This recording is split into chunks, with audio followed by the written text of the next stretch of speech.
Hi, I'm Eric Siegel with ericstrains.com, and today we're going to be taking a look at one of the new 3-rail O-scale 2662 Mallet steam engines from Lionel.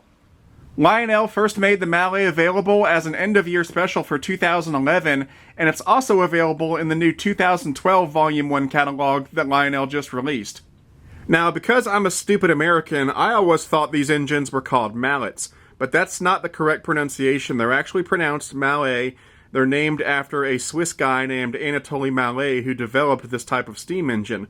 What makes the Mallet different from a regular articulated steam engine is that it's a compound steam engine. It uses high pressure steam and low pressure steam. It uses high pressure steam here, and then when that steam's done, it turns into low pressure steam, which is used up here for a second pass. Now, when Mallet designed this type of compound steam engine, it was originally intended for use on narrow gauge railroads, but the technology was soon adopted by American railroads because they found that using the compound engine technology along with the articulation, they could build much larger, much more powerful engines than they had been able to build before. Now, this particular Mallet is a 2662 articulated steam engine. The 2662 refers to the wheel arrangement. That means you've got 2 wheels up here on the lead truck, 6 drive wheels here, 6 more drive wheels here, and then 2 wheels on the trailing truck. Now that you know some of the basics about Mallet steam engines, let's get into the details about this model. So let's start things off by going over some basic stats for the engine. The overall length of the engine in the tender is about 25.5 inches, 26 inches if you count the coupler on the back of the tender. The engine and the tender have a combined weight of 11 pounds 11 ounces. This engine pulls a whopping 3 pounds 15 ounces, so it has a lot of pulling power, and the minimum curve needed to run this engine is 0.54. The engine is powered by one large flywheel motor. It features Lionel's legacy command system as well as legacy rail sounds. There are 3 ways you can operate this engine. You can use Lionel's legacy command system, you can use Lionel's classic TMCC command system, or you can run the engine conventionally if you want to. However, to get the most out of this engine, you'll want to run it with Lionel's legacy command system. Up here on the front of the engine, we've got nice pilot detail down here. There's a dummy scale coupler right here with an operating coupler cut bar, and they've got a chain that goes down to the coupler so that if you want to, you can throw the coupler cut bar and it looks like you're throwing the coupler, which is a nice touch. If you want to double head the engine, Lionel packages a dummy O-gauge coupler with the engine, and all you have to do is remove a single screw right here, and then you can remove the scale coupler and insert the O-gauge coupler. One nice thing about the dummy O-gauge coupler is that they've put a little hole right here. And they've done that so that even when you use the O-gauge coupler, you can still attach this chain assembly to the coupler and get that nice realistic coupler cut bar action. Up above the coupler, we've got nice safety tread all over the deck here. There's a headlight here as well as lighted number boards here, and then we've got nice handrail detail all around here. Moving up, on the front of the boiler, we've got lots of nice add-on details here. Operating marker lights on either side, a nice little swinging bell, and lighted number boards up here. Here's a look at the running gear and the drivers. As you can see, the running gear is very nicely done, and when the engine is in motion, it all looks very cool. On the drivers, we've got these nice white walls. Now, the presence of the white walls depends on which road name you buy. The C&O versions have the white walls, but other road names may or may not have them. On the sides of the engine, we've got a nice level of piping and handrail detail, and of course, we've got legible builder's plates right here. On top of the engine, we've got a smokestack right here that has an operating smoke unit inside. To fill the smoke unit, all you do is pour smoke fluid right down the stack. Right here, this piece detaches to reveal a fill hole for the smoke unit that powers the whistle steam effect, which is back here. The steam whistle effect is really one of my favorite new features that Lionel has been adding to their engines for the last couple years. The way it works is that there's a separate smoke unit in the engine just for the whistle. You fill that smoke unit using that hole that's under this lid that I just showed you a minute ago, and then there's another hole right here under the whistle.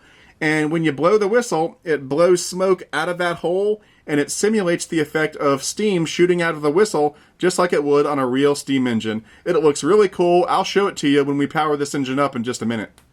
Moving past the whistle, we've got lots of nice detailing back here, including some hand-painted details here and some separately applied details here. The top of this dome comes off like that to reveal the engine controls. You've got the run program switch, the Odyssey speed control switch, and then 2 on-off switches to control the 2 smoke units. On top of the cab, we've got nice rivet detail, and we've got 2 roof vents that open and close. Here's a look at the side of the cab and the firebox area. As you can see, it's very nicely detailed. We've got lots of piping down here and separately applied grab irons back here. There's nice rivet detail on the cab as well as on the firebox. On the underside of the firebox where the ash pan would be, this model has the variable ash pan glow effect. And what that means is that when the engine is on, the ash pan glows red. And then as the engine goes faster and faster, that glow becomes more intense. Here's a look at the inside of the cab. There are 2 painted crew figures and a number of hand-painted valves and gauges. When the engine is on, the interior of the cab is lighted. There's a red glow in the firebox, and some of the gauges are lighted as well. Here's a look at the underside of the engine. We've got 2 traction tires up on this set of drivers, and then 2 traction tires back on this set of drivers for a total of 4 traction tires. And then we've got 4 pickup rollers for good solid electrical contact. Now let's take a look at the tender for a minute. Just like the engine, the tender is all die-cast metal, including the trucks. You've got nice step detail down here, nice rivet detail all over the place, as well as separately applied grab irons, and up top you've got a load of real coal. On the top of the tender, you've got an opening hatch, and when you open it up, it reveals the master volume control for the engine. And on the back of the tender, we've got an operating backup light with lighted number boards on either side. We've got separately applied ladders and grab irons and a coupler cut bar, and then we've got an operating coupler down here. Here's a look at the underside of the tender. We've got some nice add-on detailing here. There are 2 speakers for legacy rail sounds, and then we've got 2 pickup rollers. Okay, the last thing I want to do before I start this engine up for you is a new segment to these reviews called BFIMO, or Best Feature in My Opinion. In this new BFIMO segment, I'm going to point out what in my opinion is the best feature on the engine. You know, no engine is ever perfect. Some come close, some don't, and most are right there in the middle somewhere. But regardless, in my experience, I found that every engine has its charm. Every engine has something on it that stands out that makes that engine special. It could be the paint scheme, could be the detailing, could be a smoke effect, or a sound effect, or a lighting effect, or something else. And that's what this new segment is all about. I'm going to tell you what I think is the standout feature on the engine. So for this inaugural segment of BFIMO, my pick for the best feature on these new Mallets is the whistle steam smoke effect. Now, I know this is not the first Lionel steam engine with the whistle steam smoke effect. I've got several other Lionel steam engines in my collection that have the same effect, including 2 Vision Line steam engines. But for some reason, the whistle steam smoke effect on this engine is just much better looking. It's much more pronounced. When you blow that whistle, that steam shoots straight up into the air. It's not being deflected or spraying out anywhere. It's just very eye-catching when it happens. And I think the reason for it is more random chance than by design. I don't think Lionel really set out to make a better whistle steam smoke effect on this engine. I think all the pieces just happened to come together right to make a really good smoke effect. It could be the position of the smoke hole, could be the position or the shape of the whistle, or it could be the design of the smoke unit itself. But whatever the reason, the whistle steam smoke effect on this engine is just really nice, it's really pronounced, and it's really something that will catch your eye when you run this engine. Okay, so now let's go ahead and power this engine up and have some fun with it. Dispatcher here. Do you copy? Over. I read you. Over. Please start her up and stand by for track orders. Roger that. Ready to move. Out.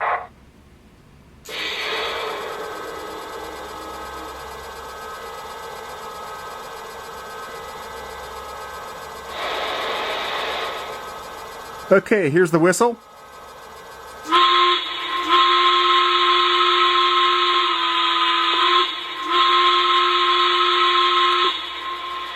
Here's the bell.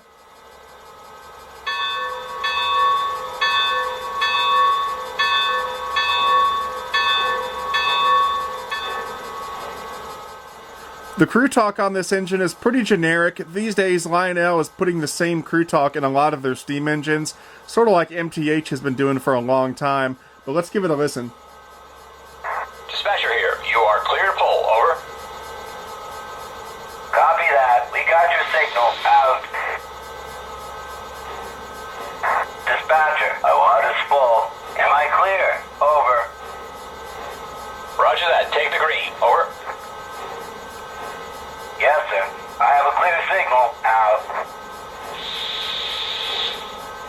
There's a couple sound effects. You've got the cylinder blowdown effect.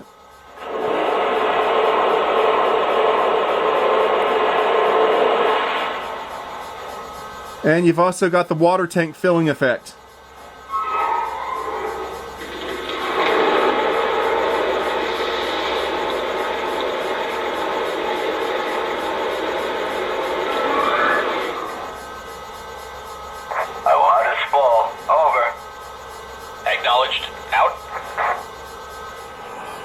Here's the whistle steam effect. Watch what happens when I blow the whistle.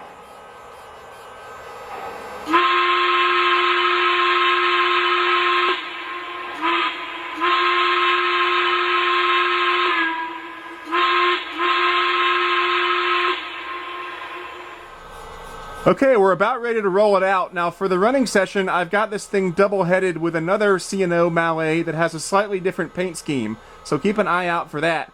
Now, as with all Lionel legacy engines made in the last year or so, this engine is equipped with sequence control, which is a feature that automates the sound effects as the engine moves.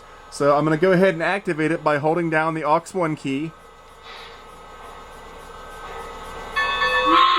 Okay, it's activated, so let's move it out.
Okay, that about wraps it up for this review. This is a good, solid steam engine with lots of high-quality features and details. These engines retail for about $1,300, although if you go through a good Lionel dealer, you can probably get a pretty good discount off that retail price. And as always, if you're looking for a good Lionel dealer, try my favorite train store and today's sponsor, which is Legacy Station. You can get to them on the web at www.legacystation.com, or you can give them a call at 770-339-7780. Anyway, that's it for now. I'm Eric Siegel, and I'll see you next time.